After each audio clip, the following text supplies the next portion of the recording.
Today I'm just going to go over a couple tips for you. Actually, one major tip of what I kind of start on beginning of the year is a lot of people have alignment problems and getting back to their fundamentals. So as I got kind of started right here, when I go to set up, you see a lot of alignment sticks. You can also use your golf clubs just to lay them down. But obviously, if you don't set up correctly or have a nice square setup to wherever we're trying to aim, you basically got to have a swing flaw to correct that.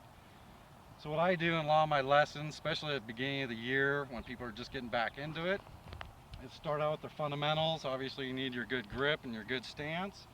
What I do with my two alignment aids here is I basically have my one alignment aid going down my ball line, which we want to set up square to our target. So my ball line's going to this flag right ahead of us. Lastly, I have another alignment aid next to it, and as you see, they are set up parallel to each other.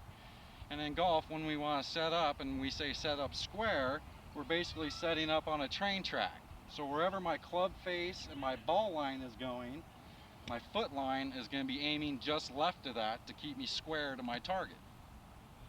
It'll look a little bit like this. I'll set up square down my ball line. I'll set my stance up with a good grip and posture. I try and get my foot line and my shoulders square to my target line.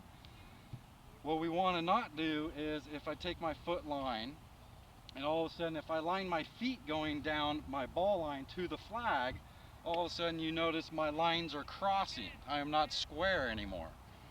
For myself, this is how I'd hit a draw, is closing down to my line. So many of you, if you're hitting draws or hitting them out to the right, you might be lined up on that foot line. So lastly, again, I want you to take your two alignment aids, start setting up square, because after you start hitting it square, you can be able to tell if you're pushing it right or hooking it, if it could come down to as a simple thing as your alignment.